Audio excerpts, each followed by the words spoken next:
Hi guys, and welcome to another episode of the 8-Bit Retro Refix. And on this week's episode, we're repairing this board. It's a Commodore 64C. It's a 250469. It's a slim board. It's one from the Commodore 64C. It's been sent in by Facebook. It's a bit difficult to pronounce his name, so what I'll do is I'll pop a picture up there for you. What he complained of is that the tape port didn't actually work on it. When it arrived to me, I actually noticed that there were no sound neither, so there were nothing coming through and the fuse was blown. So this one was really strange. I'll pop a picture up and let you have a look and a little video. The strange one is this, pal. You've got, you can see it working, look.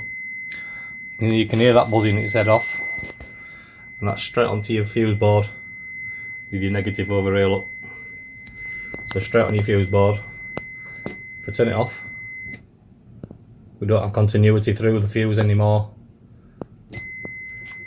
Put it back on and I pull the power plug. You still lose continuity through the fuse. When you switched it on, it sent the fuse to earth. Straight to earth, continuity to earth. It's a bit difficult for me to show you on the board, but see the fuse on there? It's a bit hard for me to show you. You got the fuse down there, look. This side was okay, this top side of the fuse here was going straight to earth. I've changed the top, I've changed the port, I've changed the power supply, I've changed the bridge rectifier, I've changed the diodes, resistors, all around the 9 volt. Still doing the same thing. It's blown out 3 power supplies on my own. I had 2 new power supplies, which are now completely kaput and gone, blown out. So yeah, what I found is though, and I'll show you on this little picture as well. Just to show you progress, mate, I've jerry-rigged it. I've jumped it from the other side of the fuse on my 64, double power supplied, and jumped it across to the other side of your fuse. And as you can see, I don't know whether you can hear because I've turned sound down, but your sound's back. Tape port's got the power to it, everything's back to normal. I just need to find out why it's shorting to earth on this side of the fuse. But we're getting there, pal.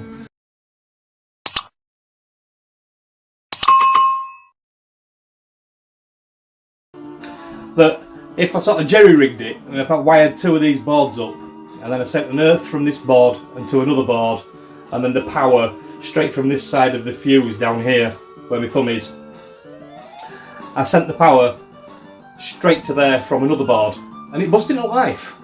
So the whole board was working apart from this top side of the fuse. When you switch it on, it goes straight down to earth. So like I've just said to you now though, it's blown out 3 power supplies. I can't afford to keep blowing power supplies. The 50 quid a chuck them new ones out there, do you know what I mean? And they've got them, I've blown 2. And an original one as well. So what I did is, I decided to do is to actually use this one as a donor. I had another board which I've put away now, which for him to send back to him, which had a black screen as well. That one, when I pulled it out, both the RAM chips were red hot, so I changed the RAM chips. The kernel was fried. The CIA on the left hand side, on the left side of the board, was fried. The CIA just underneath the RF shield there, next to the SID that you can see missing on this board, fried. So yeah, so it's been quite an eventful day, to be fair. I was hoping to get a video out a little bit quicker than what I did, but just wanted to tell you, this is what I do. You know, if you send the board in for me to be repaired, one way or another, you're going to get a board back working. Whether it's another board that I've had to use yours as a donor to make another board work properly, because I can't seem to find it. I'm not an expert, I don't claim to be an expert. I know a lot of things about these systems, but some of them I just can't seem to get my head round. I wish I were a little bit more knowledgeable, but there you go. Like I said, what we will say to you is, if you send a board in to me, even if it turns up like this one, you will get one back working, and it's fair. The prices are fair. I mean, I will show you in a picture. I'll pop that up there, look. The guy that sent me this off Facebook is also doing some Commodore VIC-20, Commodore 64s, Commodore 16 covers. They look really nice. So I'll pop a link on Facebook, I'll pop your picture up again there. Give him a shout if you want one of these covers. He's also doing them for the Commodore 64C as well. So if you want one of them, just give him a nudge and I'm sort it out. I don't think they're over dear, these covers. I think they're only about £10 a piece. I think he said he was selling them for. I could be wrong, just get in touch and ask him.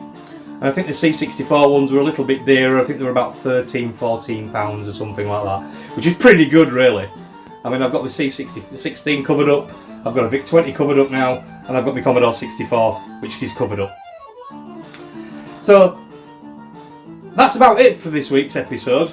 I just wanted to drop in and let you know what we've been doing today. Unfortunately, I didn't record most of it. There is a hell of a lot that is work.